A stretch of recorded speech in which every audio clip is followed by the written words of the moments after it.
Hello प्यारे बच्चों इस वीडियो में आज हम स्टार्ट करेंगे चैप्टर 1 द सॉलिड स्टेट। देखिए, चैप्टर 1 सॉलिड स्टेट को टोटल 10 टॉपिक्स में डिवाइड किया गया है। इस वीडियो में आज हम स्टार्टिंग के 3 टॉपिक्स कंप्लीट करेंगे। देखिए, ये चैप्टर बहुत आसान है और बहुत मज़ेदार भी है। बस क्या करना होगा हमको, इसके साथ साथ हमको नोट्स बनाने होंगे और नोट्स में हम जो भी लिखेंगे उसका हर एक वर्ड का मतलब समझना है हमको। ठीक है, तो बिना टाइम वेस्ट किया फटाफट से मेरे साथ स्टार्ट कीजिए इस चैप्टर को और बहुत मज़ा आने वाला है। अगर आपने कभी 9th का 10th का या 11th का केमिस्ट्री में कुछ भी नहीं पढ़ा है ना, तो टेंशन तो ज़रा भी नहीं लेनी है। बिल्कुल मस्त वीडियो पे आए हो आप। बस साथ में क्या करना है, जो भी मैं लिखता जाऊँगा उसको साथ साथ लिखते जाना है और समझते जाना है। परफेक्ट इस वीडियो में आपको कम्प्लीटली समझ में आ जाएगा कि ये चैप्टर कितना आसान है और कितना मज़ेदार है। चलिए तो स्टार्ट करते हैं बच्चे, चैप्टर 1 सॉलिड स्टेट। चलिए तो यहाँ पर लिखना स्टार्ट कीजिए, चैप्टर 1 द सॉलिड स्टेट।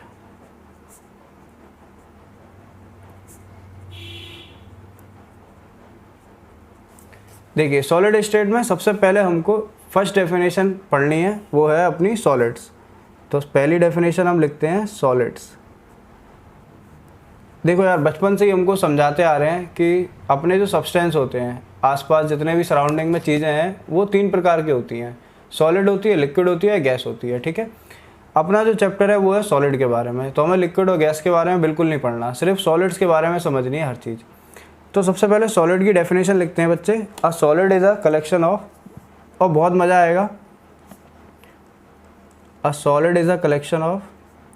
लिखना स्टार्ट करिए। और आपके पास एनसीईआरटी नहीं है तो बिल्कुल टेंशन नहीं लेनी है, एनसीईआरटी की ज़रूरत नहीं पड़ेगी आपको, क्योंकि एनसीईआरटी का हर वो इम्पोर्टेंट टर्म, हर वो इम्पोर्टेंट पॉइंट हम इस वीडियो में कंप्लीट करेंगे। ठीक है, तो आपको बस साथ साथ लिखना है और समझना है। तो हमने पहला क्या लिखा है, अ solid is a collection of atoms. Atoms आप जानते हैं ना, सबसे छोटे छोटे पार्टिकल्स क्या बोले जाते हैं, एटम्स। तो solid is a collection of atoms. Collection मतलब सबको इकट्ठा करना, एक साथ रखना। A solid is a collection of atoms और molecules that are held together,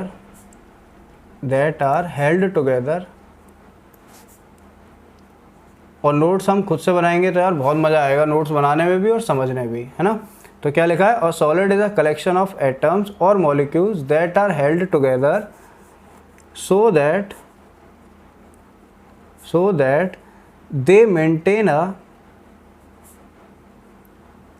that they maintain a definite shape। Definite का मतलब होता है जो चेंज नहीं हो सकती है, मतलब एक संपूर्ण वही रहेगा। ठीक है, that maintain a definite shape and size, और साइज भी सॉलिड्स का चेंज नहीं होता है। Okay, under constant conditions.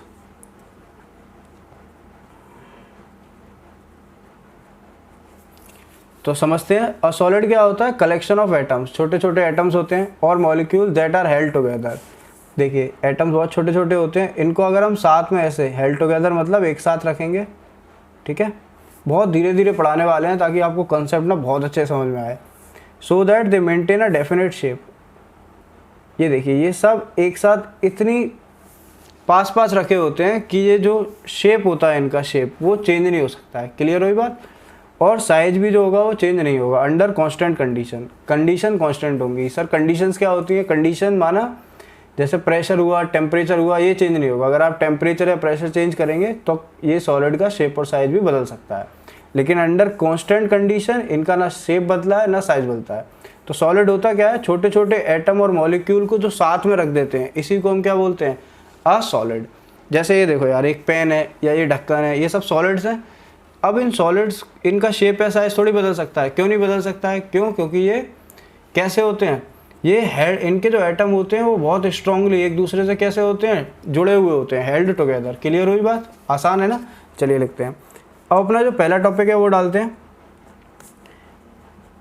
NCERT का जो फर्स्ट टॉपिक है वो क्या है बच्चे, characteristics properties of solids. Characteristics properties of solid क्या होती है, जैसे कोई सब्सटेंस सॉलिड है तो उसकी प्रॉपर्टी क्या क्या होंगी, कौन कौन सी विशेषताएं हैं कि ये सॉलिड है। समझ पा रहे हो बात, ठीक है। तो लिखना स्टार्ट कीजिए। सबसे पहला क्या होता है, पहला होता है बच्चे सॉलिड्स हैव, ये तो हमने 9th 10th में बिल्कुल मतलब कहीं ना कहीं तो सुना ही होता है कि सॉलिड्स हैव डेफिनेट मास,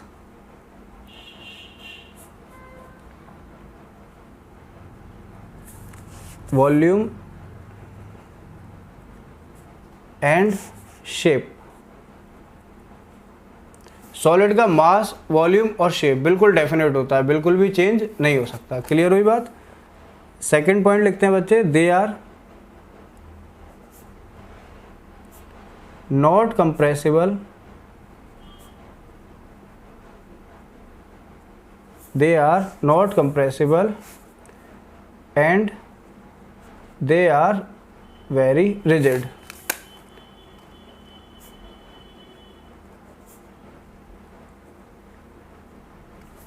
देखिए नॉट कंप्रेसिबल का मतलब क्या है कि सॉलिड को आप दबा नहीं सकते हो, और रिजिड का मतलब क्या होता है, वो बहुत कठोर होते हैं, ठीक है। थर्ड पॉइंट लिखते हैं, intermolecular forces, intermolecular forces. Molecular क्यों, क्योंकि जो मॉलिक्यूल होते हैं ना वो आपस में जब साथ में रहते हैं तो इनको इंटरमॉलिक्यूलर कहते हैं। एक दूसरे के साथ अगर ये मॉलिक्यूल्स रहेंगे तो इनको क्या कहेंगे, इंटरमॉलिक्यूलर। तो इंटरमॉलिक्यूलर फोर्सेस, फोर्स का मतलब क्या हो गया, एक दूसरे को पकड़ के रखना है ना। इन सॉलिड्स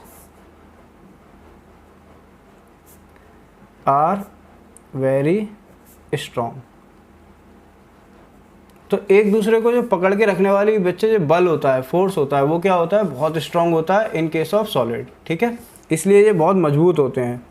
फोर्थ पॉइंट लिखेंगे, intermolecular distance, intermolecular distance in solids are very less. जो डिस्टेंस होती है दो मॉलिक्यूल के बीच में वो बहुत ही क्या होती है, बहुत ही कम होती है। क्यों बहुत कम होती है, क्योंकि इनके बीच में जो फोर्स होता है वो क्या होता है, बहुत ज़्यादा होता है। इसलिए ये एक दूसरे से बहुत ही ज़्यादा फोर्स से चिपके हुए होते हैं। क्लियर हुई बात। इसलिए डिस्टेंस जो होगी दो मॉलिक्यूल के बीच में बहुत कम होगी। ये जो डिस्टेंस होती है बहुत कम होती है। ये डिस्टेंस बच्चे पिकोमीटर में होती है, 10⁻⁻12 मीटर में।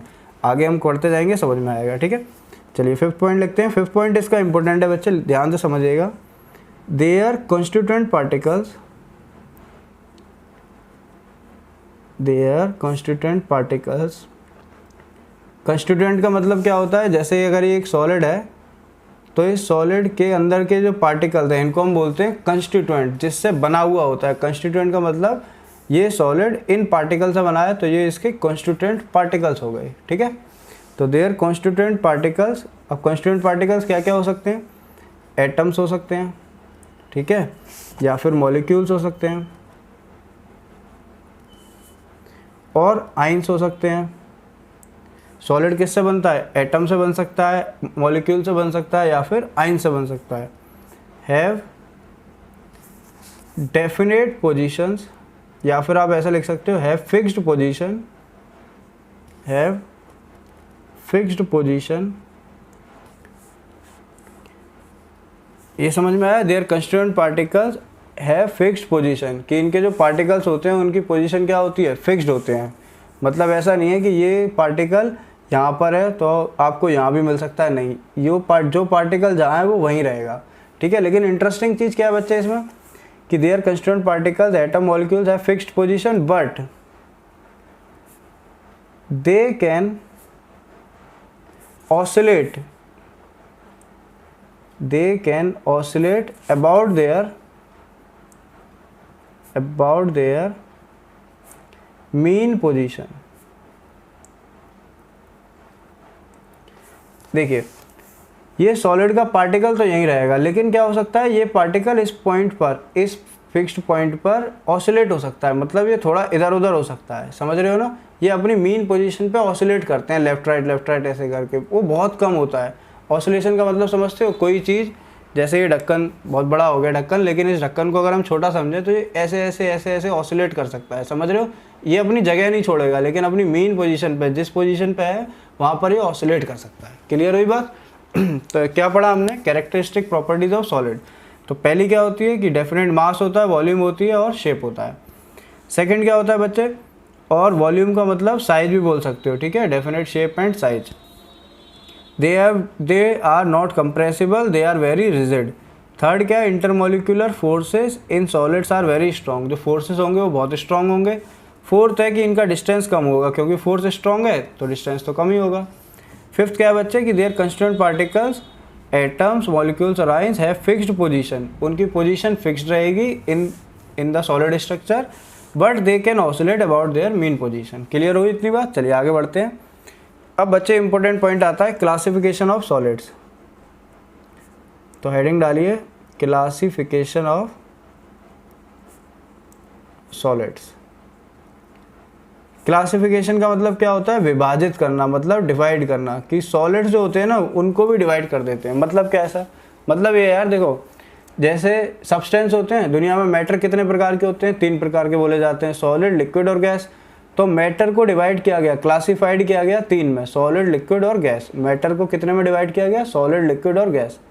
अब सॉलिड को भी डिवाइड किया गया है 2 भागों में, ठीक है, जिसमें क्या होता है 2 आते हैं, क्रिस्टलाइन और एक अमरफस, और जो अपने 12th में ना बहुत इंपॉर्टेंट होते हैं।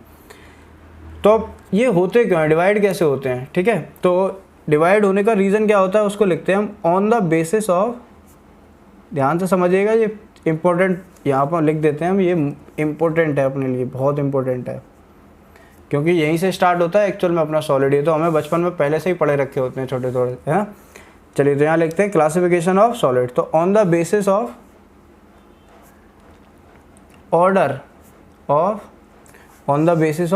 ऑफ अरेंजमेंट, ये बहुत ज़रूरी चीज़ है समझना कि on the basis of order of arrangement of constituent particles.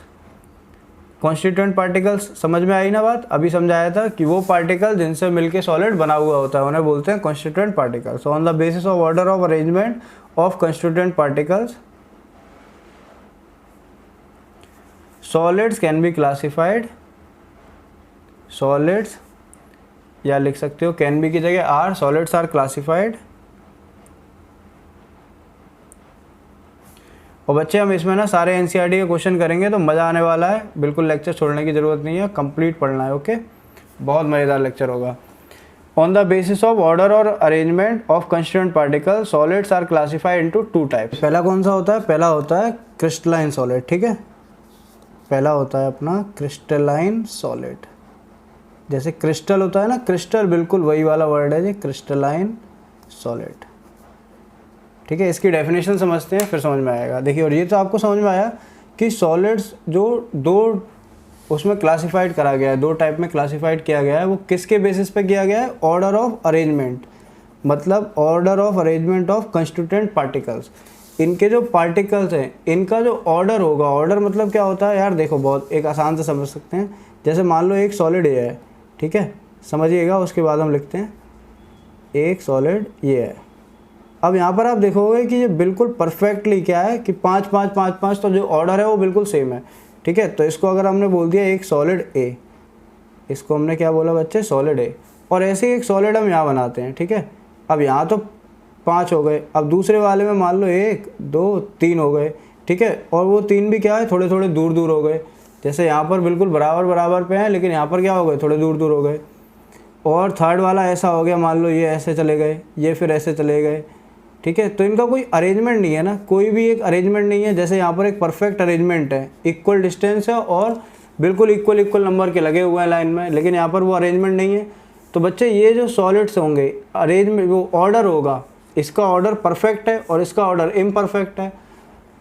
तो जो परफेक्ट वाला है सॉलिड है, इसको हम बोलेंगे क्रिस्टलाइन, और जिसमें अरेंजमेंट परफेक्ट नहीं है, समझ गए, ऑर्डर परफेक्ट नहीं है, क्या नहीं है इनका, order of crystalline, order of constituent particles जहाँ पर परफेक्ट नहीं है उसको हम बोलते हैं crystalline amorphous solid.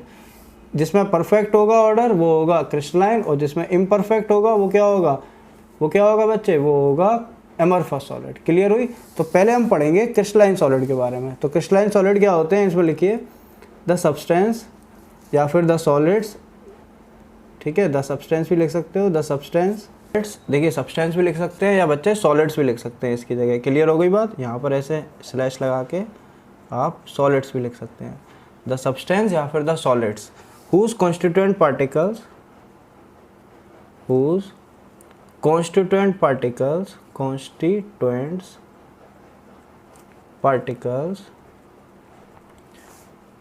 are arranged in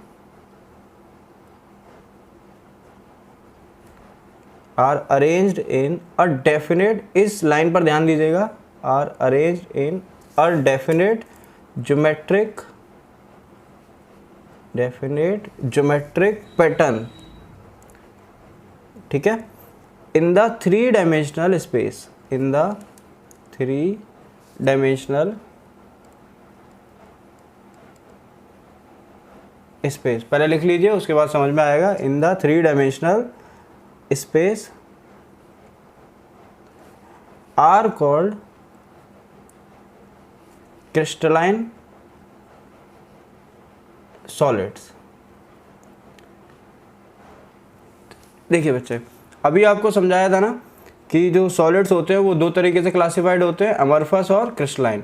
तो हमने पहला कौन सा स्टार्ट करा है? क्रिस्टलाइन। क्रिस्टलाइन कौन से होंगे? जिनका जो ऑर्डर होगा, ये एक अरेंजमेंट हो गया कंस्टिट्यूएंट पार्टिकल्स का। अब इसी चीज़ को हम अगर थ्री डायमेंशनल में समझ गए, जैसे इसके ऊपर एक और लेयर, तो ये थ्री डायमेंशनल हो जाएगा। थ्री डायमेंशनल में अगर ऑर्डर बिल्कुल ऐसा ही रहेगा, परफेक्ट, समझ गए, जो अरेंजमेंट होगा या फिर जो ऑर्डर होगा वो बिल्कुल परफेक्ट होगा। तो यहाँ पर जो परफेक्ट के लिए हमने जो डेफिनेशन यूज़ करी है वो क्या करी है? In a definite geometrical pattern in the three dimensional space.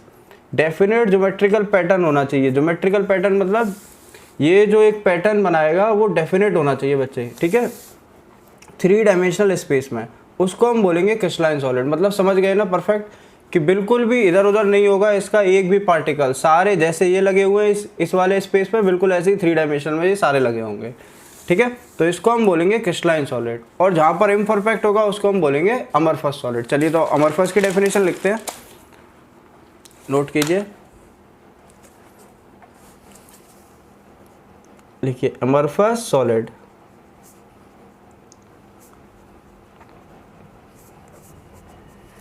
देखिए अमरफस की सॉलिड डेफिनेशन बिल्कुल आसान है। कौन सी क्या होती है? द सॉलिड्स, यहाँ पर भी आप सॉलिड या सब्सटेंस कुछ भी लिख सकते हैं, ठीक है। The solids whose constituent particles are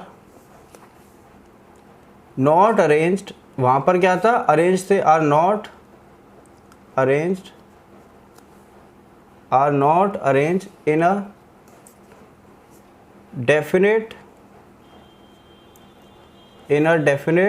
definite और रेगुलर, डेफिनेट हो या फिर रेगुलर हो, एक ही मतलब होता है। Not arrange in a definite और regular arrangement in three dimensional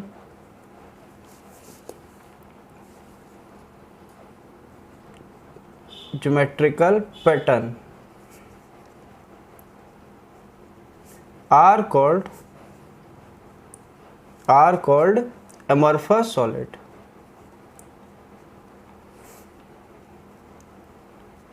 clear हुई इतनी बात? ओके। अब ग्रीक जो होती है ना, ग्रीक लैंग्वेज, उस ग्रीक लैंग्वेज में अमरफस का मतलब क्या होता है ये हमको समझना है। इन ग्रीक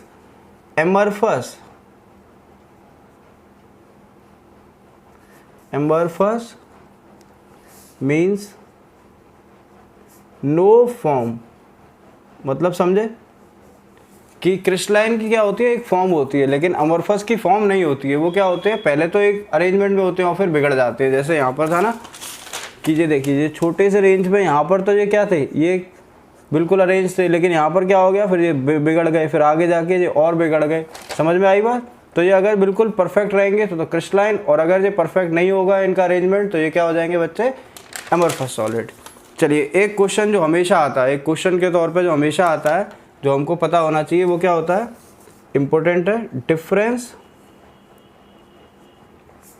बिटवीन, इन दोनों के बीच में जो डिफरेंस होते हैं वो हमको याद होने चाहिए। Difference between crystalline and amorphous solid.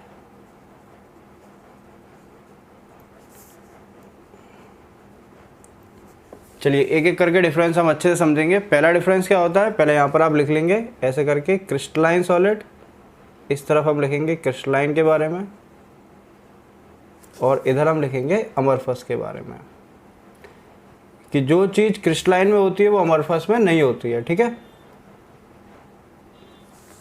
ठीक है। तो पहला क्या होता है, दे हैव, यहाँ पर लिखिए they have definite, they have definite shape and size, they have definite shape and size। Crystalline जो होगा बच्चे, उनका जो शेप और साइज होगा सॉलिड का वो कैसा होगा, बिल्कुल डेफिनेट होगा, समझ गए। और यहाँ पर क्या होगा, they do not have definite shape and size. इनका जो शेप एंड साइज होता है वो डेफिनेट नहीं होता है। क्लियर हुई बात, डिफरेंस समझ में आया पहला। चलिए सेकंड लिखते हैं। सेकंड होता है crystalline solid, crystalline solid melt, इसको इंपॉर्टेंट है, ध्यान से समझिएगा। Crystalline solid melt eight characteristic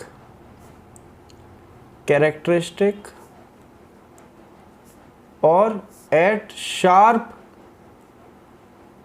point. देखिए ये इंपॉर्टेंट है समझने का। क्रिस्टलाइन सॉलिड जो होते हैं ना, वो मेल्ट का मतलब क्या होता है, पिघलना। ठीक है, सॉलिड है तो उसको अगर हम टेम्परेचर बढ़ा देंगे तो वो क्या हो जाएगा, पिघल जाएगा, मेल्ट हो जाएगा।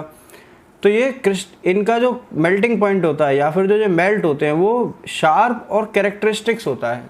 मतलब क्या है सर इसका, जैसे भाई सोडियम है या फिर क्या है एल्युमिनियम है या फिर आयरन है, तो इनका जो मेल्टिंग पॉइंट होगा, मान लीजिए अगर इनका मेल्टिंग पॉइंट ये मान लिया हमने कि 3570.3 डिग्री सेल्सियस। ठीक है, ये इसका मेल्टिंग पॉइंट है, मान लीजिए आयरन का, लेट कर लेते हैं। तो ये 3570.3 डिग्री सेल्सियस पे ही होगा, ना तो 0.2 पे होगा ना 0.1 पे होगा। क्लियर हो गई बात, ना 0.4 पे होगा। मतलब जो आपको ये गिवन है बिल्कुल इसी पे होगा, आगे पीछे बिल्कुल नहीं। लेकिन इसमें क्या होता है, क्रिस्टलाइन वो एमरफस वाले में क्या होता है, एमरफस में समझिएगा, दे ग्रेजुअली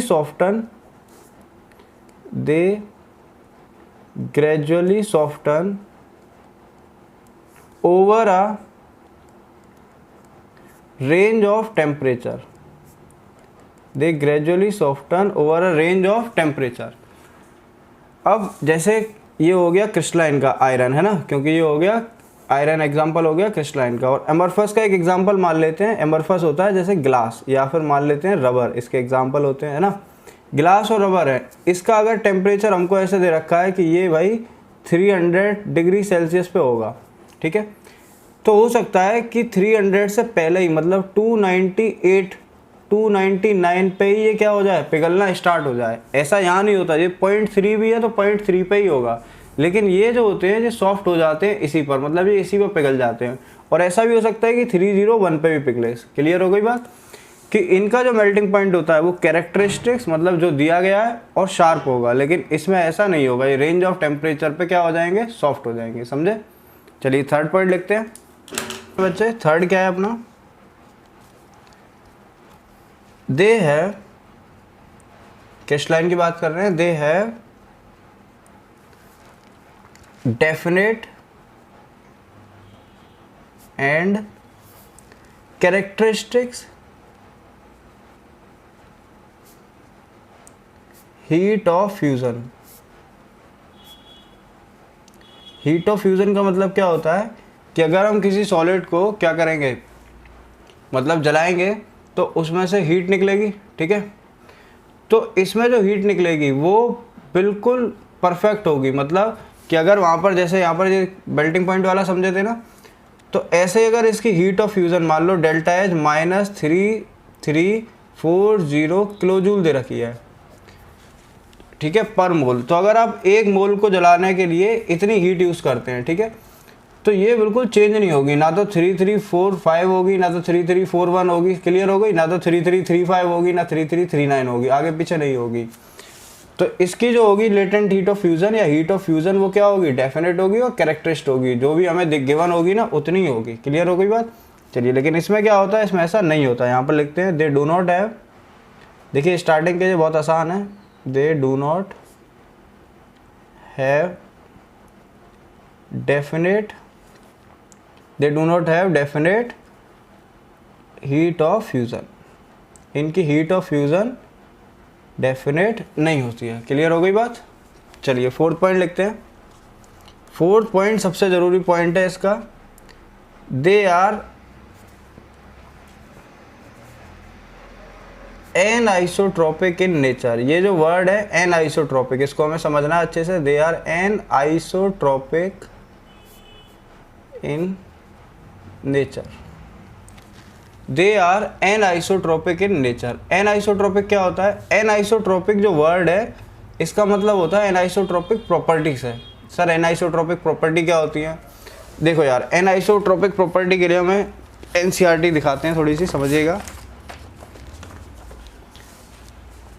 देखिए एन आइसोट्रोपिक प्रॉपर्टी होती है बेटे, जैसे हम रिफ्रैक्टिव इंडेक्स के बारे में जानते हैं कि हर एक सब्सटेंस का क्या होता है, एक रिफ्रैक्टिव इंडेक्स होता है, ठीक है, जैसे वाटर का अलग होता है, एयर का अलग होता है। तो अगर हम, ये एक क्रिस्टलाइन सॉलिड है, इस क्रिस्टलाइन सॉलिड में अगर दो दिशाओं में, मतलब 2 डायरेक्शन में, जैसे एक A to B और एक C to D, हमने 2 डायरेक्शन में इसका रिफ्रैक्टिव इंडेक्स निकाला, तो दोनों डायरेक्शन में इसका रिफ्रैक्टिव इंडेक्स क्या होगा, अलग अलग आएगा इन केस ऑफ क्रिस्टलाइन। इसलिए इनको क्या बोला जाता है, एन आइसोट्रोपिक। एन का मतलब आइसोट्रोपिक नहीं, आइसोट्रोपिक मतलब सेम होता है, और एन मतलब क्या हो जाता है, अलग अलग।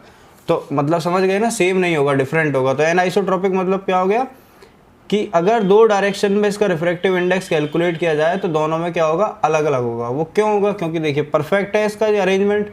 तो अगर आप इधर से देखेंगे तो ये जो एटम बीच में आएंगे, समझ रहे हो बात। अगर हम एक और लाइन बना दें D to E तो ज़्यादा समझ में आएगा, E to F, तो क्या होगा, इसमें आपको रिफ्रैक्टिव इंडेक्स ज़्यादा होगा। रिफ्रैक्टिव इंडेक्स का मतलब क्या होता है कि जहाँ पर आपको ज़्यादा पार्टिकल्स नज़र आएंगे ना, जहाँ पर मीडियम क्या होगा, ज़्यादा डेंसर होगा, उसमें क्या होगा, ज़्यादा रिफ्रैक्टिव इंडेक्स मिलेगा, म्यू की वैल्यू। और यहाँ पर आपको रिफ्रैक्टिव इंडेक्स क्या होगा, कम मिलेगा।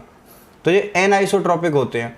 अगर हम ए से बी में देखेंगे तो रिफ्रैक्टिव इंडेक्स अलग है, सी से डी में देखेंगे तो रिफ्रैक्टिव इंडेक्स अलग है, और ई से एफ में देखेंगे तो रिफ्रैक्टिव इंडेक्स अलग है। तो हर डायरेक्शन में अगर आपको अलग प्रॉपर्टी मिल रही है तो ऐसी प्रॉपर्टीज को हम बोलते हैं एन आइसोट्रोपिक प्रॉपर्टी। क्लियर हो गई बात। तो क्रिस्टलाइन क्या होते हैं, N isotropic in nature.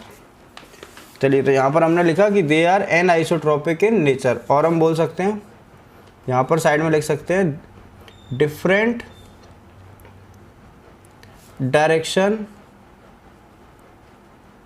shows different direction. Different direction अभी दिखाया था ना कि अलग अलग डायरेक्शन में, different direction shows different values of property. जैसे रिफ्रैक्टिव इंडेक्स की प्रॉपर्टी होती है वो क्या होगी, डिफरेंट डायरेक्शन में डिफरेंट होगी। क्लियर हो गई। और अगर हम इसकी बात करें किसकी, तो ये आइसोट्रोपिक होते हैं। ये क्या होते हैं, आइसोट्रोपिक इन नेचर। मतलब they have same value of same value of property in all direction. अब एक मन में क्वेश्चन आता है कि सर देखिए इसमें डिफरेंट डायरेक्शन में डिफरेंट है और इसमें सेम कैसे, बल्कि इनके जो अरेंजमेंट है वो तो बिल्कुल भी ऑर्डर नहीं होते हैं ना, और फिर भी आप बोल रहे हैं कि ये सेम होगी वैल्यू हर प्रॉपर्टी। मतलब कि अगर हम यहाँ पर एक ऐसे समझिएगा, जैसे एक एमरफस बनाते हैं तो एमरफस में क्या होता है कि ये अरेंजमेंट बिल्कुल भी ऑर्डर जो होगा वो डेफिनेट नहीं होगा, है ना। तो ये अलग अलग हो गया, कहीं से भी कुछ भी हो सकता है। क्लियर है, ठीक है। तो ये एक अमरफस बना दिया हमने। तो यार अमरफस में क्या होता है, ये ऑलरेडी क्या है, किसी एक डेफिनेट में तो है नहीं है। तो जो भी हम वैल्यू लेंगे इसकी, जैसे हम रिफ्रैक्टिव इंडेक्स की वैल्यू लेंगे ए से बी मान लीजिए यहाँ पर, तो जो वैल्यू आएगी वो एवरेज ली जाएगी, समझ रहे हो, इनके एवरेज में। तो ए से बी ले, चाहे ऐसे बी से सी से डी ले, तो ये जो वैल्यू आएगी वो क्या होगी, सेम ही आएगी। क्लियर हो गई, क्योंकि इनका कोई भी डेफिनेट अरेंजमेंट नहीं है। वहाँ पर क्या है कि एक जगह पे पूरी जगह खाली थी और एक में एटम ही एटम आ रहे थे। जहाँ जगह बिल्कुल खाली थी वहाँ पर तो रिफ्रैक्टिव इंडेक्स कम आ जाएगा, और जहाँ पर एटम ही एटम आ रहे हैं बीच में डायरेक्शन में, उसमें क्या होगा, वैल्यू ज़्यादा आ जाएगी। इसलिए अलग अलग होती है किस केस में, इसमें क्रिस्टलाइन में। इसलिए ये एन आइसोट्रॉपिक नेचर होते हैं, इनकी जो प्रॉपर्टी होती है वो एन आइसोट्रॉपिक होती है, इनकी क्या होगी, आइसोट्रॉपिक। क्लियर हुई बात। चलिए 5th पॉइंट लिखते हैं। यहाँ पर लिखते हैं they have long range order. ठीक है, और ये क्या हो जाएगा, इसका उल्टा बहुत आसान है, they have short range order.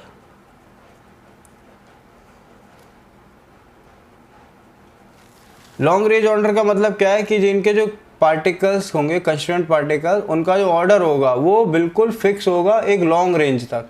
लेकिन इनमें क्या है, ये शॉर्ट रेंज के लिए तो लगता है कि ये परफेक्ट है, यहाँ पर जो ऑर्डर है वो डेफिनेट है, लेकिन फिर क्या हो जाएगा, ये बिगड़ जाएगा। समझ रहे हो, जैसे यहाँ पर ये सही है, यहाँ पर ये सही है, लेकिन आगे जाके ये क्या हो गया, ये जगह खाली हो गई। तो ये क्या है, शॉर्ट रेंज है, कि कहीं कहीं तो ये छोटी छोटी जगह पर तो ये इनका ऑर्डर डेफिनेट है, लेकिन फिर आगे जाके क्या हो जाता है, खराब हो जाता है। इसलिए इनको क्या बोला जाता है, शॉर्ट रेंज ऑर्डर। क्लियर हुई बात। ठीक है, चलिए लास्ट लिखते हैं इसके 6 में एग्जाम्पल में क्या आते हैं बच्चे, ये होते हैं कॉपर और सिल्वर, या फिर हम बोले NaCl, ये सब कैसे होते हैं, ये सब होते हैं क्रिस्टलाइन। और इनमें कौन से आते हैं, इनमें आते हैं बच्चे ग्लास या फिर रबर। ये सब कैसे होते हैं, ये होते हैं अपने अमरफस। क्लियर हो गई बात, एटसेट्रा। देखिए एक प्रॉपर्टी और हम लिख सकते हैं जिसको याद कर सकते हो आप, 7th, जैसे सॉलिड्स है ना, तो ये सॉलिड्स को भी 2 कैटेगरी में कैसे डिवाइड किया था, क्रिस्टलाइन और अमरफस, है ना।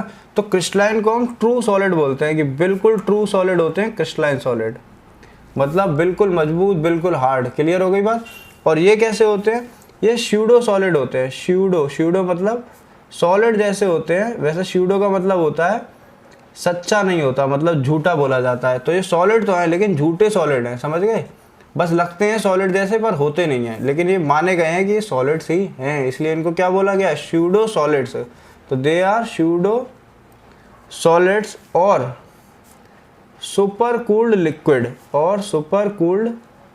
लिक्विड। इस वर्ड से आपको अच्छा समझ में आया होगा कि अगर हम एक लिक्विड को बिल्कुल सुपर कूल कर दें तो वो भी एक सॉलिड में कन्वर्ट हो जाएगा। तो उन्हीं सुपर कूल्ड लिक्विड को या सॉलिड स्यूडो लिक्विड को हम क्या बोलते हैं, अमरफस लिक्विड बोलते हैं। क्लियर हो गई बात।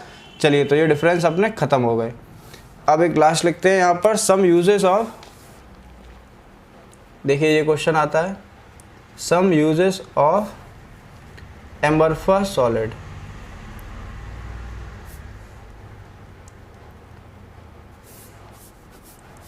सम यूजेस ऑफ अमरफस सॉलिड, तो लिखते हैं इसमें अमरफस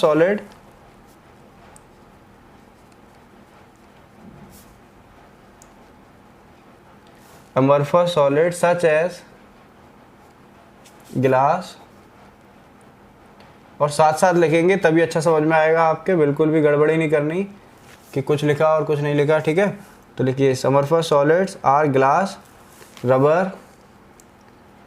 प्लास्टिक एटसेट्रा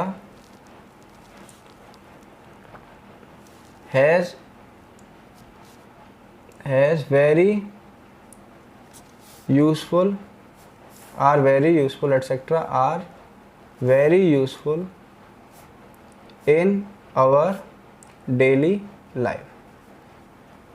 देखिए हमको पता है ना कि अमरफस सॉलिड जैसे क्या है, गिलास है, रबड़ है और प्लास्टिक है, इन सबको हम डेली लाइफ में खूब यूज़ करते हैं। ठीक है, और सेकंड इसी में लिखिए rubber is used in tyres. ये बात समझते हैं आप कि रबर से क्या बनता है, टायर बनता है। ठीक है, तो अमरफस सॉलिड भी बहुत ज़रूरी होते हैं। ऐसा नहीं है कि अमरफस सॉलिड अच्छे सॉलिड नहीं होते, जैसे यहाँ पर लिखा है स्यूडो सॉलिड, तो इनका कोई यूज़ नहीं है। नहीं, अमरफस सॉलिड भी बहुत यूज़फुल होते हैं। प्लास्टिक बनानी हो या फिर रबड़ हो या फिर टायर हो, तो इनके लिए क्या होता है, अमरफस यूज़ होता है। जैसे ये पेन भी है, तो ये पेन क्या है, ये अमरफस सॉलिड है। क्लियर हुई बात, लेकिन ये सॉलिड है। चलिए बच्चे, अब नेक्स्ट टॉपिक डालते हैं। फर्स्ट टॉपिक अपना खत्म कि क्लासिफिकेशन ऑफ सॉलिड कितने प्रकार के होते हैं। क्या पढ़ा हमने इसमें कि क्लासिफिकेशन ऑफ सॉलिड, ये रहा क्लासिफिकेशन ऑफ सॉलिड, दो तरीके से होते हैं। किसके बेसिस पे, order of arrangement of constituent particle, constituent particles के ऑर्डर पे। अगर अरेंजमेंट डेफिनेट होगा तो वो क्रिस्टलाइन होंगे, डेफिनेट नहीं होगा तो वो अमरफस होंगे। क्लियर है। फिर हमने पढ़ा इसमें डिफरेंस बिटवीन क्रिस्टलाइन और अमरफस, तो यहाँ पर समझ में आ गया। डेफिनेट शेप साइज, यहाँ पर डेफिनेट शेप साइज नहीं होता। इनका मेल्टिंग पॉइंट शार्प होता है, इनका मेल्टिंग पॉइंट शार्प नहीं होता। ये सॉफ्ट, ये हाल सॉफ्ट हो जाते हैं रेंज में ही। यहाँ पर जो होता है लेटेंट हीट ऑफ फ्यूज़न या हीट ऑफ फ्यूज़न हम बोलते हैं, ये कैरेक्टरिस्टिक्स होती है, मतलब जितनी गिवन है उतनी ही होगी, और यहाँ पर ऐसा नहीं होता। ये एनाइसोट्रॉपिक होते हैं कि डिफरेंट प्रॉपर्टी शो करते हैं डिफरेंट डायरेक्शन में, लेकिन यहाँ पर सेम प्रॉपर्टी शो करते हैं। इनका लॉन्ग रेंज ऑर्डर होता है, इनका शॉर्ट रेंज होता है। ये कॉपर, सिल्वर, NaCl इनके एग्जाम्पल, यहाँ ग्लास और रिवर। और लास्ट में क्या होता है कि ये ट्रू सॉलिड माने जाते हैं और ये स्यूडो सॉलिड माने जाते हैं। अब हम कुछ यूज़ पढ़ते हैं इनके अमरफस के, ठीक है, जो हमने पढ़ लिए यहाँ पर कि रबर और इन सब के हमें डेली लाइफ में बहुत सारे यूज़ होते हैं। चलिए अब सेकंड टॉपिक NCERT का स्टार्ट करते हैं बच्चे। वो क्या है अपना,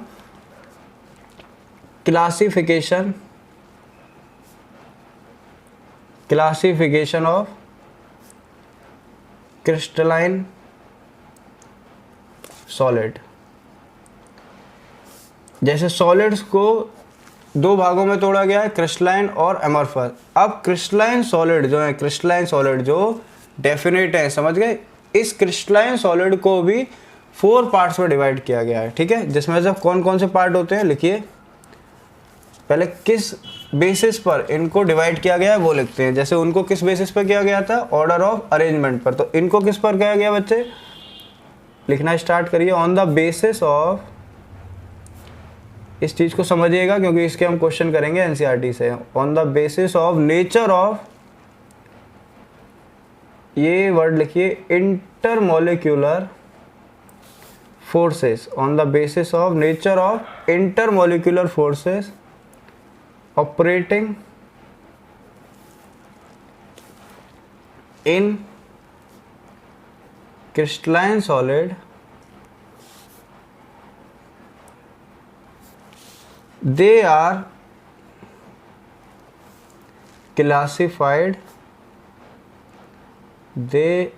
classified into 4 categories। इनको 4 कैटेगरी में क्या करा गया है, क्लासिफाइड किया गया है या फिर डिवाइड किया गया है। और किस बेसिस पे किया है, इंटरमोलिक्यूलर फोर्सेस। हर सॉलिड में, मतलब अलग अलग सॉलिड में, क्रिस्टलाइन में भी 4 तरह के सॉलिड हैं, चारों तरह के सॉलिड में अलग अलग तरह की इंटरमोलिक्यूलर फोर्स होगी। ठीक है, अब इसे लिखते हैं तभी समझ में आएगा। लेकिन वो 4 तरीके कौन कौन से होते हैं, किस किस में डिवाइड किया गया है। तो पहला होता है अपना मॉलिक्यूलर सॉलिड,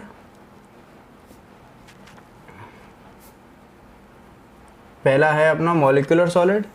ठीक है, सेकंड क्या है, सेकंड है अपना आयोनिक सॉलिड।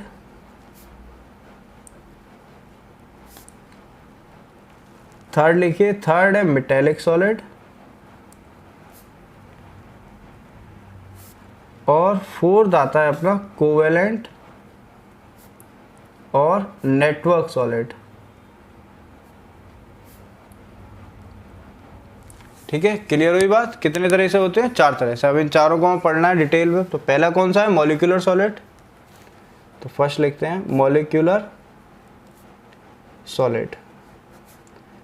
और ये बहुत आसान है, अगर आपको क्रिस्टलाइन और अमरफस समझ में आ गए तो बहुत आसान लगेंगे। देखिए मॉलिक्यूलर सॉलिड क्या होते हैं, these are the crystalline solid. ये किसकी कैटेगरी के हैं, क्रिस्टलाइन की। तो क्या बोले जाएंगे, these are the crystalline solid in which, जिसमें in which the constituent particles, समझिएगा, in which the constituent मतलब जिनसे ये, जिन पार्टिकल से ये मिलके बना हुआ है solid, in which the constituent particles are molecules अगर सॉलिड मॉलिक्यूल से बन के बना है तो उन्हें क्या बोलेंगे, मॉलिक्यूलर सॉलिड। क्लियर हुई बात। These are the crystalline solid in which the constituent particles are solid molecules, ठीक है, तो उन्हें बोलते हैं मॉलिक्यूलर सॉलिड। अगर मॉलिक्यूल से बन के बना है तो मॉलिक्यूलर सॉलिड होता है। आगे लिखिए इसी में, दीज आर, अब ये मॉलिक्यूलर है ना ये बच्चे, देखो जैसे क्रिस्टलाइन को 4 में डिवाइड किया गया, जिसमें से एक क्या मॉलिक्यूलर सॉलिड जो हम पढ़ रहे हैं, ये मॉलिक्यूलर भी 3 में डिवाइड है, ठीक है। द मॉलिक्यूलर सॉलिड मतलब मॉलिक्यूल्स भी 3 प्रकार के होते हैं, ठीक है, समझिएगा। द मॉलिक्यूलर सॉलिड आर सब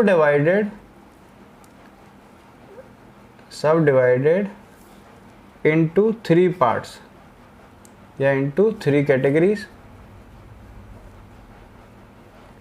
ठीक है, जिसमें सबसे पहले क्या आएगा, इसमें पहला आएगा नॉन पोलर सॉलिड। पहला क्या है बच्चे, non polar solid. Non polar में क्या होता है, दीज आर द, लिखिए these are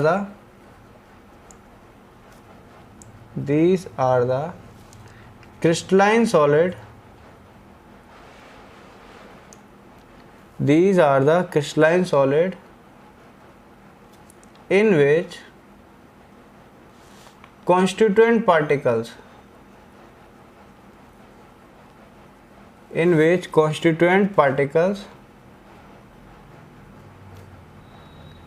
are either atom like noble gases। Noble gases क्या होती है, जैसे पीरियोडिक टेबल होती है, पीरियोडिक टेबल में जो लास्ट वाला कॉलम होता है वो सारे एटम क्या होते हैं, नोबल गैसेस के। हीलियम, ठीक है, उसके बाद क्या आता है, नियोन के बाद क्या आता है, क्या ना, क्रिप्टन, आर्गन, जेनॉन, ये सब क्या होते हैं, नोबल गैसेस। तो इनसे मिलके जो सॉलिड बना होता है उसको हम बोलते हैं नॉन पोलर सॉलिड। क्लियर है। पोलर मतलब होता है कि जैसे कोई एक मॉलिक्यूल है, ए बी एक मॉलिक्यूल है, ठीक है, तो अगर ए और बी में चार्ज है जैसे प्लस और माइनस का, तो ये तो माना जाएगा पोलर, ठीक है, पोलर मॉलिक्यूल। लेकिन अगर ऐसा है ए और ए तो इनमें कोई चार्ज नहीं होगा क्योंकि दोनों इक्वल हैं, ठीक है, तो इसको हम बोलते हैं नॉन पोलर। कोई भी चार्ज नहीं है, इस पे भी चार्ज 0, इस पे भी चार्ज 0, तो इसे हम बोलते हैं नॉन पोलर मॉलिक्यूल, ठीक है। तो ये जो बना हुआ है नॉन पोलर सॉलिड, ये इससे बना हुआ है ए वाले से। क्लियर है, नॉन पोलर मॉलिक्यूल्स है।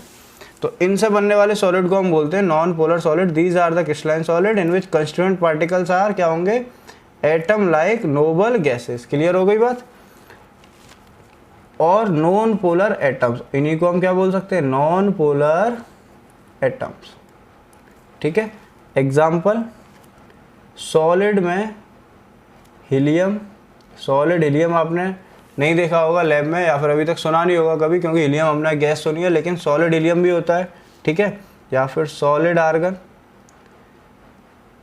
ठीक है, या फिर सॉलिड हाइड्रोजन जो होती है ना H2 गैस, उसका भी एक सॉलिड प्रकार होता है जो क्या होता है, नॉन पोलर सॉलिड माना जाता है। क्लियर हो गई बात। तो ए वाला टर्म खत्म। तो मॉलिक्यूलर में ये पहला है ए वाला। क्लियर हो गई बात। मॉलिक्यूलर 3 में डिवाइड है, जिसमें ये पहला हो गया नॉन पोलर। नॉन पोलर किससे बनता है, नोबल गैसेज या फिर एटम जो पोलर नहीं होते हैं। क्लियर हो गई। चलिए बी पढ़ते हैं अब। बी आता है अपना polar molecular solids. Polar molecular क्या होते हैं, लिखिए the solids whose constituent particles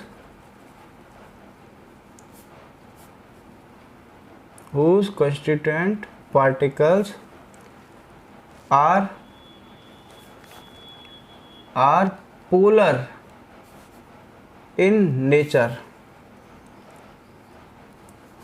ऐसे सॉलिड्स जिनके जो कॉन्स्टिट्यूएंट पार्टिकल्स होंगे वो कैसे होंगे, पोलर इन नेचर होंगे। अभी पोलर समझाया था ना कि ए और बी अगर इस मॉलिक्यूल से बनके वो सॉलिड बना हुआ है ऐसे करके, तो ये जो होंगे वो पोलर होंगे कि ये प्लस हो सकता है और ये क्या हो सकता है, माइनस हो सकता है। क्लियर हुई बात। एग्जाम्पल में कौन कौन आएंगे इसमें, एग्जाम्पल HCl आप जानते हैं H पॉजिटिव और Cl नेगेटिव, तो HCl का जो एक सॉलिड बनाएंगे हम, तो वो बनेगा polar molecular solid. Clear?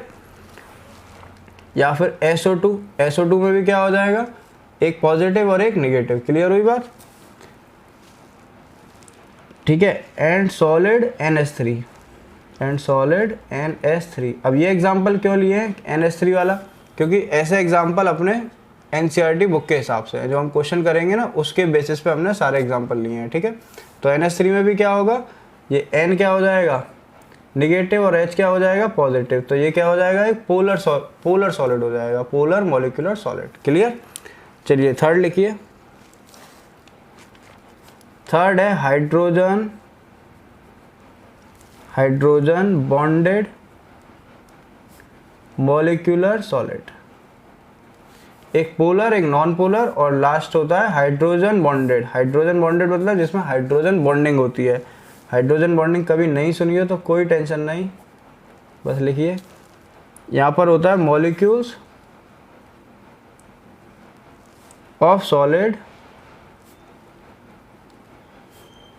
Contains, बस इतना याद रखना है कि इनमें जो ये मॉलिक्यूल्स होते हैं कंटेन्स हाइड्रोजन बॉन्डिंग, इनमें हाइड्रोजन बॉन्डिंग होनी चाहिए, हाइड्रोजन बॉन्डिंग या फिर हाइड्रोजन बॉन्ड बिटवीन देम। ठीक है भाई। ऐसे कौन से होते हैं, तो ऐसे होते हैं example H2O ice. H2O ice क्या होती है, एक सॉलिड होता है, मतलब वाटर को अगर क्या करें, फ्रीज कर दें तो वो एक आइस बन जाती है। वो आइस में जो उसमें जो बॉन्ड होंगे वो कैसे होंगे, हाइड्रोजन बॉन्डिंग होगी। मतलब H2O का ये जो बॉन्डिंग होगी ना, एक H2O एक दूसरे H2O से ऐसे करके बनेगा, तो ये क्या हो जाएगी, एक हाइड्रोजन बॉन्डिंग हो जाएगी। इधर ये नहीं, O और O में नहीं, जैसे H और O में जो दिखाई दे रही है, ये क्या हो गई, एक हाइड्रोजन बॉन्डिंग। ठीक है। H और O में क्या हो जाएगी, हाइड्रोजन बॉन्डिंग। एक और अगर बना लें H2O, तो H और O में यहाँ पर भी क्या हो जाएगी, हाइड्रोजन बॉन्डिंग। क्लियर हुई बात? तो ये बॉन्डिंग बहुत मजबूत होती है, hydrogen bonding is a very strong bond. ठीक है। तो क्लियर हो गया कि जो थर्ड होता है वो क्या होता है, hydrogen bonded molecular solid. Clear?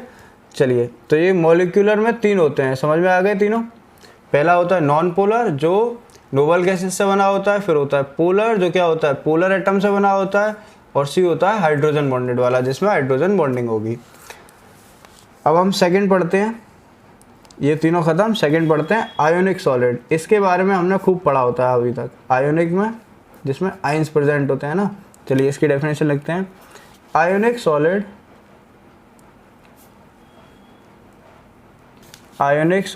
Consist of positively and negatively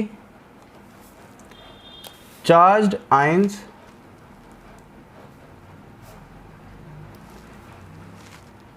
arranged in regular manner throughout the solid।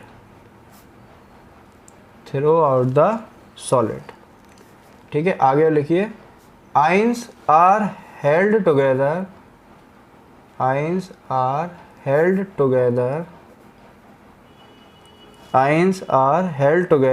by strong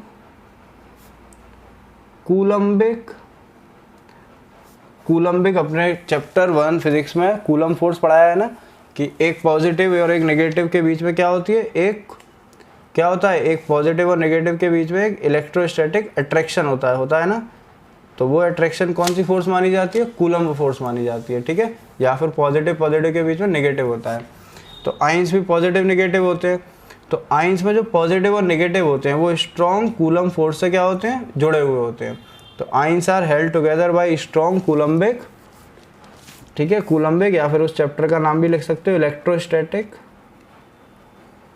इस फोर्स को कूलम्बिक भी बोलते हैं, इलेक्ट्रोस्टैटिक भी बोलते हैं, इलेक्ट्रोस्टैटिक फोर्स। क्लियर हुई इतनी बात? ठीक है। आगे लिखिए,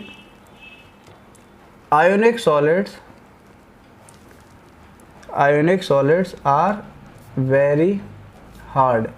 आयोनिक सॉलिड जो होते हैं क्या होते हैं, वेरी हार्ड होते हैं। क्यों? क्योंकि जो इलेक्ट्रोस्टैटिक फोर्स होती है वो कैसी होती है, बहुत ज़्यादा स्ट्रॉन्ग फोर्स होती है। क्लियर हुई बात? तो ये क्या होंगे, बहुत ज़्यादा हार्ड होंगे। And brittle,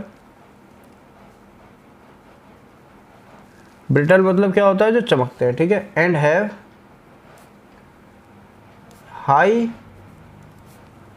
melting point and boiling point in solid states.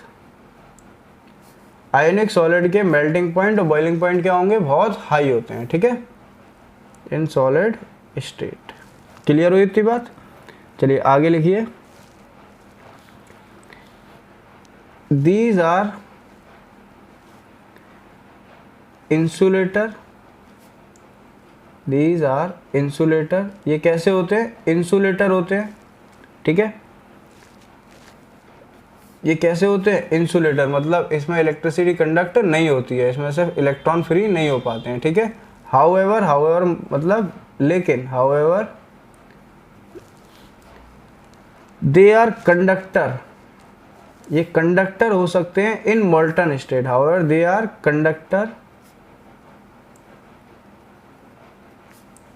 In molten state. अगर हम इसको पिघला दें तो आइंस क्या हो जाएंगे, अलग अलग हो जाएंगे, ठीक है, पॉजिटिव अलग नेगेटिव अलग, तो फिर इनके इलेक्ट्रॉन फ्री हो जाएंगे, फिर ये क्या हो जाएंगे, कंडक्टर, मतलब इसमें से इलेक्ट्रिसिटी पास हो जाएगी, ठीक है। तो ये क्या लिखा हुआ है, however they are conductor in molten state और व्हेन डिजॉल्व्ड इन वाटर, या फिर हम इसको वाटर में डिजॉल्व कर दें, व्हेन डिजॉल्व्ड इन वाटर, तब भी ये क्या हो जाएंगे, कंडक्टर बन जाएंगे। लेकिन वैसे क्या होते हैं, ये होते हैं इंसुलेटर। हाउएवर और when dissolved in water. Clear हुई बात? एग्जाम्पल के तौर पर सोडियम क्लोराइड, सोडियम क्लोराइड क्या होता है, NaCl, जहाँ Na पॉजिटिव और Cl नेगेटिव। अगर हम NaCl के मॉलिक्यूल्स ले लें ऐसे करके, ठीक है, और इसका ये अरेंजमेंट ले लिया, समझिएगा, ठीक है। तो बच्चे अगर हम इसको ऐसे करके रखें और ये पूरा सॉलिड बन जाएगा, अगर हम यहाँ से इलेक्ट्रिसिटी पास कराएं, क्या करें, इलेक्ट्रिसिटी पास करा दें, तो इलेक्ट्रिसिटी पास नहीं होगी, ठीक है, यहाँ से जाएगी लेकिन यहाँ से पास नहीं होगी। क्यों? क्योंकि ये अभी सॉलिड में है। लेकिन अगर हम इसको मोल्टन कर दें, मतलब टेम्परेचर बढ़ा के इसको पिघला दें, तो ये इलेक्ट्रिसिटी यहाँ से पास हो जाएगी। क्लियर हो गई बात? सॉलिड में नहीं होगी, लेकिन अगर इसको मोल्ट कर दोगे या फिर इसको पानी में डाल दोगे तो आयन सेपरेट आउट हो जाएंगे, तब ये इलेक्ट्रिसिटी पास कर सकते हैं। तो ये क्लियर हो गई। आयनिक सॉलिड क्या होते हैं, जिसमें इलेक्ट्रोस्टैटिक फोर्स होती है और ये बहुत हार्ड होते हैं, इनका melting point, melting point, boiling point क्या होता है, खूब हाई होता है। वैसे इंसुलेटर होते हैं, लेकिन ये कंडक्टर हो सकते हैं मोल्टन स्टेट में या फिर वाटर में डिसॉल्व कर दिए जाए तब। चलिए थर्ड करते हैं। थर्ड है मेटालिक सॉलिड, सबसे स्ट्रॉन्ग।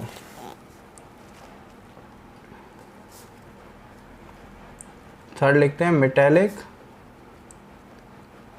सॉलिड्स, ठीक है। तो मेटालिक सॉलिड्स में कौन से आते हैं, इसकी पहले डेफिनेशन लिख लेते हैं। In metallic solid, in metallic solid the constituent particles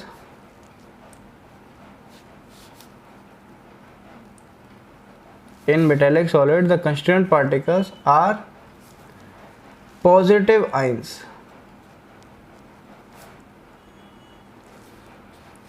ठीक है, जिनको ग्रीक लैंग्वेज में कर्नल्स भी बोलते हैं, KERNALs, called kernels, emerged in, emerged मतलब धसे होते हैं, emerged in a sea of, emerged in a sea of mobile electrons. Mobile का मतलब यहाँ पर आपके फ़ोन से मतलब नहीं है, मोबाइल का मतलब है जो मतलब घूम फिर सकता हो, ठीक है, समझ रहे हो, जिसको कोई भी रोक टोक नहीं हो, वो घूम सकता है। तो मोबाइल इलेक्ट्रॉन मतलब जहाँ पर इलेक्ट्रॉन फ्लो कर सकता है। क्लियर हुई बात? तो मेटालिक सॉलिड क्या होते हैं, जहाँ पर कंस्टिट्यूएंट पार्टिकल्स क्या होंगे, पॉजिटिव आयंस होंगे। मॉलिक्यूलर में कौन होते हैं, मॉलिक्यूल्स होते हैं। फिर आयोनिक में क्या होते हैं, आयंस होते हैं। और मेटालिक में क्या होते हैं, पॉजिटिव आयंस होते हैं। सिर्फ और सिर्फ क्या होंगे, पॉजिटिव आयंस होंगे। क्लियर हुई बात? अब इसका एक देखिए, एक इसका डायग्राम है जिससे हमें समझ में आएगा। अच्छा, ऐसे बड़े बड़े पॉजिटिव बनाइए, ठीक है। ये पॉजिटिव क्या है, ये पॉजिटिव आयंस हैं, ठीक है। मेटल आयन क्या है, ये मेटल आयन। और ये मेटल साइंस, ये छोटे छोटे नेगेटिव इलेक्ट्रॉन के सी में, मतलब समुद्र में ये हैं। समुद्र नहीं बोला जा रहा है, वर्ड यूज़ करा है। क्लियर हो गई बात। मतलब इनके चारों ओर क्या होंगे, छोटे छोटे इलेक्ट्रॉन होंगे। क्लियर हो गई बात। तो ऐसे सॉलिड को जिसमें सिर्फ पॉजिटिव पॉजिटिव वाले आयन होंगे, अगर पॉजिटिव नेगेटिव दोनों होंगे तो आयोनिक, लेकिन सिर्फ पॉजिटिव पॉजिटिव होंगे तो इसको हम बोलेंगे मेटेलिक सॉलिड। क्या बोलेंगे बच्चे, इसको मेटेलिक सॉलिड, ठीक है। ये सबसे मजबूत होते हैं। चलिए आगे पढ़िए इसमें।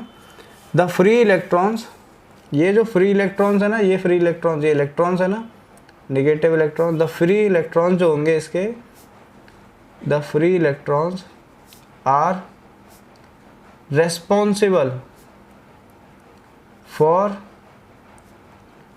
There electrical and thermal conductivity. Their electrical and thermal conductivity of this solid. ये जो इलेक्ट्रॉन होते हैं ये फ्लो कर सकते हैं, इसलिए इनकी इलेक्ट्रिकल और थर्मल कंडक्टिविटी, मतलब टेम्परेचर भी बढ़ा सकते हैं, ठीक है, या फिर ये फ्लो करके करंट भी बना सकते हैं। तो ये जिम्मेदार होते हैं किसके लिए, इनकी इलेक्ट्रिकल और थर्मल कंडक्टिविटीज़ के लिए। कंडक्टिविटी मतलब जो फ्लो कर सकती है। क्लियर। अब इसमें ये पॉइंट लिखिए आगे छोटा सा, metallic solid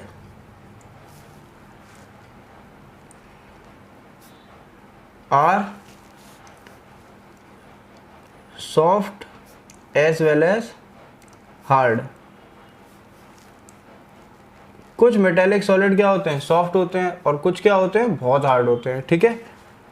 have lustrous, lustrous मतलब ये चमकते हैं, and colour in certain cases, और बहुत सारे केसेस में ये कलर्ड पाए जाते हैं, ठीक है। क्लियर हुई इतनी बात। और ये जो हमने दिखाया ये क्या है, इलेक्ट्रॉन मॉडल है। इसको आप ऐसा लिख सकते हो, मेटेलिक सॉलिड भी लिख सकते हो, या फिर electron model of metallic solid, metallic solid. Clear. Example क्या है इसके, एग्जाम्पल निकल, जिसको Ni से नोट करते हैं, या फिर कॉपर एंड एलॉयज। एलॉयज क्या होते हैं, जो दो या दो से ज़्यादा मेटल से बने होते हैं, ठीक है। जैसे पॉजिटिव से तो ही होंगे, लेकिन हो सकता है कोई निकल का और एक कॉपर का हो, तो इन दोनों को मिला के एक नया सॉलिड बनाया, उसको एलॉय बोलते हैं। दो या दो से ज़्यादा जब मेटल साथ में मिलके एक सॉलिड बनाते हैं उसको हम क्या बोलते हैं, एलॉय। क्लियर हुई बात। तो हमें याद क्या रखना है इसमें इंपॉर्टेंट, कि पॉजिटिव आयन से बनने वाला जो सॉलिड होगा उसको हम बोलते हैं मेटेलिक सॉलिड, जिसके अराउंड क्या होते हैं, इलेक्ट्रॉन होते हैं। क्लियर है। चलिए फोर्थ लिखते हैं। फोर्थ कौन सा है अपना, फोर्थ है कोवेलेंट और नेटवर्क सॉलिड। लिखिए कोवेलेंट और नेटवर्क सॉलिड। फोर्थ क्या है अपना, कोवेलेंट और नेटवर्क सॉलिड। इसको पढ़िएगा ध्यान से। The covalent crystal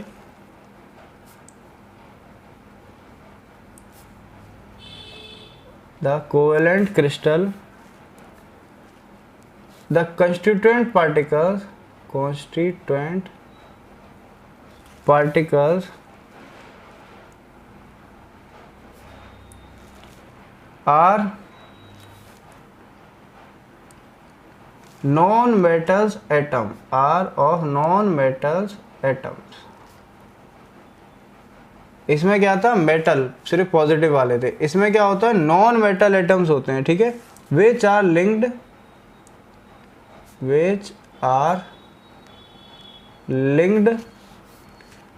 to the adjacent atom, adjacent मतलब अपने बगल वाले एटम से, to the adjacent atom with strong covalent bond, strong covalent bond throughout the crystal. पूरे क्रिस्टल में अगर सिर्फ कोवेलेंट बॉन्ड प्रेजेंट हो, किन किन के बीच में, नॉन मेटल्स के बीच में, तो उस सॉलिड को हम बोलते हैं कोवेलेंट और नेटवर्क सॉलिड। क्लियर हुई इतनी बात? These are also called, ये पॉइंट लिखिएगा, these are also called giant, giant मतलब बड़े, these are also called giant molecules। ये क्या होते हैं? जाइंट मॉलिक्यूल्स माने जाते हैं। क्लियर है? एग्जाम्पल, डायमंड, ठीक है, या फिर क्वार्ट्स। क्वार्ट्स क्या होता है? SiO2। क्वार्ट्स क्या होता है? SiO2, ठीक है। और एक और लिख सकते हो इसमें एग्जाम्पल, बोरोन, नाइट्राइड, ठीक है, Bn एटसेट्रा, या फिर कैल्शियम, कैल्शियम सिलिकाइड, देखिए कैल्शियम, कार्बन, सॉरी कैल्शियम नहीं, कार्बन सिलिकेट। कार्बन सिलिकेट क्या होता है? CSI, कार्बन और सिलिकॉन से मिलके, ठीक है। तो कोवेलेंट और नेटवर्क सॉलिड क्या होता है? कोवेलेंट क्रिस्टल जिसमें जो पार्टिकल्स होंगे वो कैसे होंगे? सिर्फ नॉन मेटल्स होंगे। क्लियर है? अब इसका यहाँ पर एक एग्जांपल देख सकते हैं, एक फिगर है जो ज़रूरी है। देखिए यहाँ देखिए, ये ग्रेफाइट का स्ट्रक्चर है और ये डायमंड का स्ट्रक्चर है, दोनों ही हार्ड होते हैं। तो ग्रेफाइट के स्ट्रक्चर में क्या है? ये ग्रेफाइट का मॉलिक्यूल दूसरे ग्रेफाइट के मॉलिक्यूल किस बॉन्ड से जुड़ा हुआ है? कोवेलेंट बॉन्ड से। क्लियर हो गई बात? इसी नेटवर्क को हम बोलते हैं नेटवर्क बॉन्ड या कोवेलेंट बॉन्ड। सिमिलर यहाँ पर जो डायमंड का स्ट्रक्चर है, इसमें भी क्या है कि एक डायमंड का मॉलिक्यूल, एक कार्बन का मॉलिक्यूल 4 मॉलिक्यूल से किससे जुड़ा हुआ होता है? ये कोवेलेंट बॉन्ड से जुड़ा हुआ होता है। क्लियर हो गई बात? चलिए, अब ये अपना टॉपिक ख़त्म है यहाँ पर। अब हम करते हैं इसके NCERT के क्वेश्चन, इंटेक्स वाले। देखिए अब हमें समझ में आएगा कि हमने जितना पढ़ा है उसमें हमें कितना अच्छे से समझ में आया है। तो क्वेश्चन नंबर 1 करते हैं NCERT का। क्या है कि why are solids rigid? तो इसका आंसर क्या हो जाएगा? why are solids rigid का देखिए आंसर 1.1 का लिखते हैं, why are solids rigid? तो इसका आंसर क्या होगा? बिकॉज, या फिर ऐसे लिख सकते हो आप, solids are rigid। solids rigid क्या होते, rigid क्यों होते हैं? solids are rigid because they have very strong, इनके बीच में क्या होती है? Very strong intermolecular force. इनके मॉलिक्यूलर फोर्स क्या होती है? इन वो मॉलिक्यूल की जो फोर्स होती है वो क्या होती है? बहुत स्ट्रॉन्ग होती है, इसलिए ये क्या होते हैं? रिजिड होते हैं। क्लियर है? अगर फोर्स स्ट्रॉन्ग होगी तो रिजिड होंगे, कठोर होंगे ना, एक दूसरे से जुड़े रहेंगे। सेकेंड क्वेश्चन क्या है? Why do solids have a definite volume? They have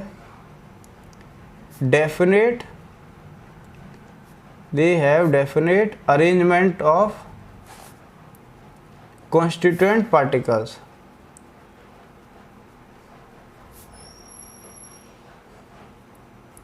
so they have definite volume। बहुत आसान क्वेश्चन है। देखिए, they have definite arrangement of constituent particles. Constituent particle जिनसे ये मिलके बिना होता है, स्टार्टिंग में जो बताए थे, ये क्या होते हैं? डेफिनेट होते हैं।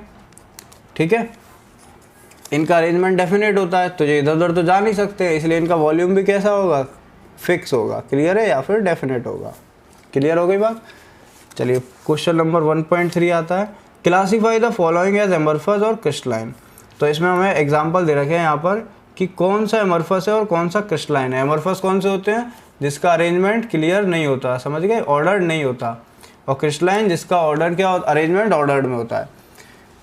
तो हम यहीं पर देखते हैं। देखिए पहला क्या है? पॉलीयूरेथीन। तो पॉलीयूरेथीन क्या होता है? एमरफस होता है। फिर क्या आता है? नेप्थलीन। नेप्थलीन भी क्या होता है? एमरफस होता है। ठीक है, अब फिर आता है बेंजोइक एसिड। बेंजोइक एसिड क्या होता है? बेंजोइक एसिड का फॉर्मूला हमें पता होना चाहिए। देखिए ये होता है, ये हो गया बेंजीन और इसके ऊपर क्या हो जाएगा COH, इसे हम बोलते हैं बेंजोइक एसिड। ये कैसा हो जाएगा, ये हो जाएगा अपना क्रिस्टलाइन। फिर क्या आता है टेफ्लॉन, क्या हो जाएगा अपना एमरफस। पोटेशियम नाइट्रेट कैसा हो जाएगा, पोटेशियम नाइट्रेट मतलब KNO3, ये होता है आयोनिक सॉलिड, तो ये होता है क्रिस्टलाइन। आयोनिक किस में आता है, क्रिस्टलाइन में। फिर सेलोफोन अपना किस में आ जाएगा, एमरफस, ये भी एमरफस। फिर सोडियम क्लोराइड, ठीक है, polyvinyl chloride, sorry sodium chloride नहीं, पॉलीविनाइल क्लोराइड कैसा हो जाएगा, ये भी एमरफस। फाइबर ग्लास, ये भी क्या है, एमरफस। और कॉपर क्या हो जाएगा, हमने पढ़ा था, ये क्या होगा, क्रिस्टलाइन सॉलिड। क्लियर है। चलिए फोर्थ है, ये देखिए ये क्वेश्चन आया important. Refractive index of solid is observed to have the same value along all direction. Question number 1.4 में कह रहा है कि रिफ्रैक्टिव इंडेक्स जिसको हम म्यू बोलते हैं, refractive index of a solid is has same direction, has same value in all direction. Her direction में बच्चे इसकी वैल्यू सेम है। तो हमने पढ़ाया था ना कि अगर हर डायरेक्शन में वैल्यू सेम है तो उसको हम बोलते हैं एमरफस सॉलिड। तो ये किस में आ जाएगा, अपने एमरफस सॉलिड में। क्लियर हुई इतनी बात, ठीक है। तो ये कौन सा हो जाएगा, ये हो जाएगा comment on the nature of the solid, क्या होगा ये हो जाएगा amorphous. Would it show cleavage property, तो आंसर होगा यस, क्योंकि ये क्लीवेज प्रॉपर्टी शो करते हैं। क्लीवेज मतलब टूटना, कि ये सॉलिड टूट सकते हैं, बिल्कुल टूट सकते हैं, ठीक है। क्या क्रिस्टलाइन टूट सकते हैं, क्रिस्टलाइन नहीं टूट सकते हैं, लेकिन एमरफस टूट सकते हैं, ठीक है। तो क्वेश्चन नंबर 1.1 से 1.4 खत्म। चलिए नेक्स्ट करते हैं।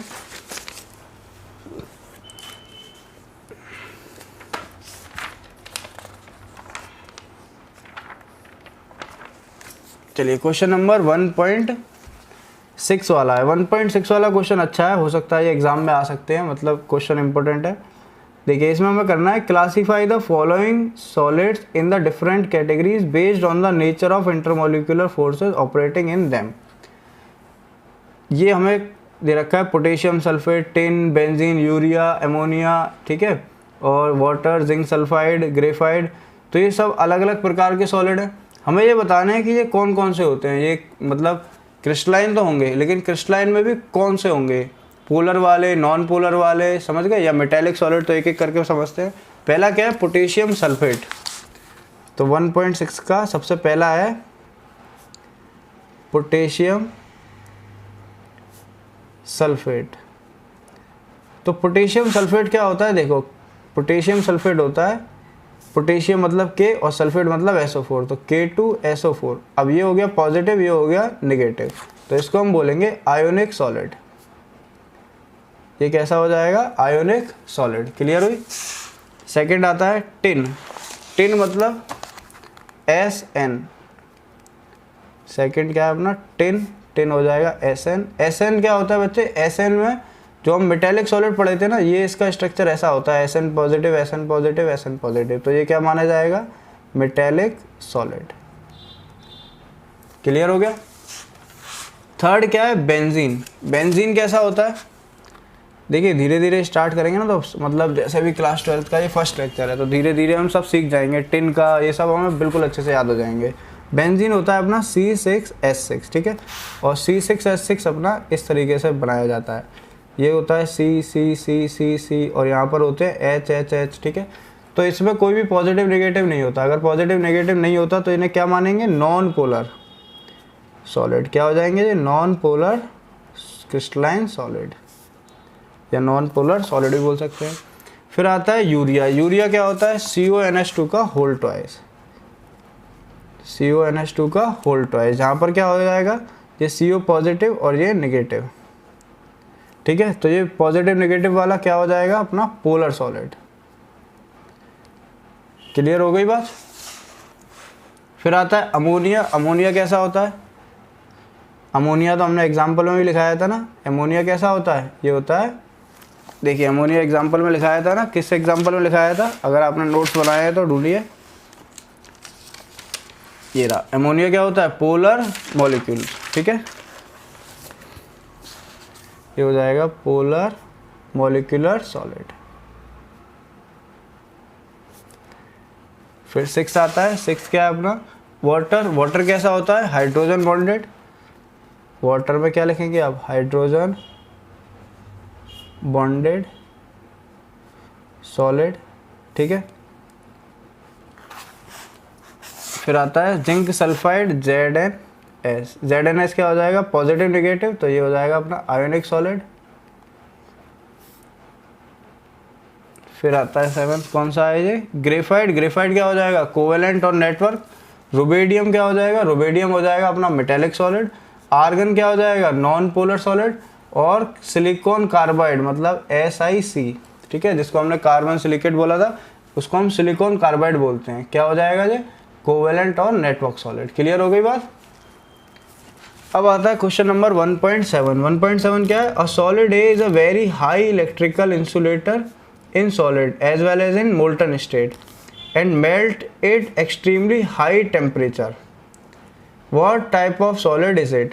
जो A है वो क्या है, हाई इलेक्ट्रिकल इंसुलेटर है सॉलिड में, लेकिन मोल्टन स्टेट में वो क्या है, मोल्टन स्टेट में वो as well as in molten state में भी क्या हो जाएगा वो, मतलब इंसुलेटर है, ठीक है। Melt at very extremely high temperature, तो कौन सा होगा, ये हो जाएगा कोवेलेंट। ये किसकी बात कर रहे हैं, ये बात कर रहे हैं डायमंड वाले की, ठीक है, कि ना तो वो सॉलिड में और ना ही मोल्टन स्टेट, दोनों ही स्टेट में वो कैसा होता है, वो इंसुलेटर होता है। क्लियर है, उसमें से इलेक्ट्रिसिटी पास कर ही नहीं सकते।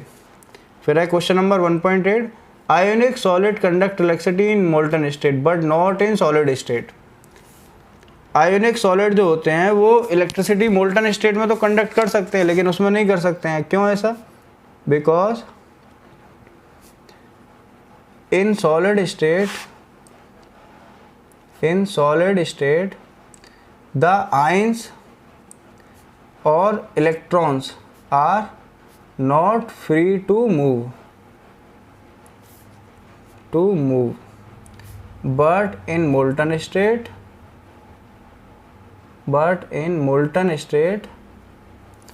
electrons are free to move, so they conduct electricity in molten state, clear हो गई बात।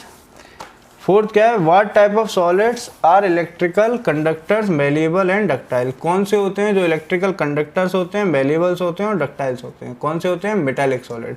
मेटालिक सॉलिड क्या होते हैं, कंडक्टर भी होते हैं, मेलिएबल भी होते हैं और डक्टाइल भी होते हैं। क्लियर हुई बात, तो इसका आंसर हो जाएगा मेटालिक सॉलिड। तो आज के इस लेक्चर में हमने क्या पढ़ा, इस लेक्चर में हमने पढ़ा सॉलिड्स क्या होते हैं, फिर सॉलिड्स को क्रिस्टलाइन और एमोर्फस में क्यों तोड़ा गया है, क्योंकि उनके ऑर्डर ऑफ अरेंजमेंट पर। फिर क्रिस्टलाइन सॉलिड कितने प्रकार के होते हैं, 4 प्रकार के, मॉलिक्यूलर, आयोनिक, मेटालिक और कोवेलेंट, ठीक है। उसके बाद ये क्वेश्चन समझ में आया। आज का लेक्चर मज़ा आया होगा, ठीक है बच्चे। अगर सब कुछ अच्छा लगा होगा, मज़ा आया होगा तो प्लीज़ यार वीडियो को लाइक करना, शेयर करना अपने दोस्तों के साथ, जो भी अपने दोस्त होंगे क्लास 12 में और केमिस्ट्री पढ़ रहे हैं, और जिनको नहीं समझ में आता हो उनको प्लीज़ बोलना कि चैनल को आके सब्सक्राइब करें, ठीक है। आप भी वीडियो को ज़रूर देखिएगा और चैनल को प्लीज़ सब्सक्राइब कर दीजिएगा, और रेड वाला बटन और उस बेल आइकन को जरूर दबाइएगा, और जितना हो सकता है इस वीडियो को प्लीज़ शेयर कीजिएगा। अराउंड 1 ईयर बाद आज ये वीडियो रिकॉर्ड किया है, तो थोड़ा हिचकिचाहट हो गई है, उसके लिए यार माफ़ करना प्लीज़, लेकिन जितना हो सकता है प्यार दिखाना, ठीक है। चलो मिलते हैं फिर नेक्स्ट वीडियो में, तब तक मस्त रहना, खुश रहना। और अगर आपको ये सारे वीडियोस मतलब और ज़्यादा वीडियोस चाहिए तो आप हमारा एप्लीकेशन डाउनलोड करना प्ले स्टोर पर, जीनियस लर्निंग क्लासेस, ठीक है। वहाँ पर आपको इसका पूरा कंप्लीट कोर्स मिलेगा, वहाँ से आप पूरा कोर्स पढ़ सकते हैं, ठीक है। चलिए फिर मिलते हैं नेक्स्ट वीडियो में। जय हिंद बच्चों।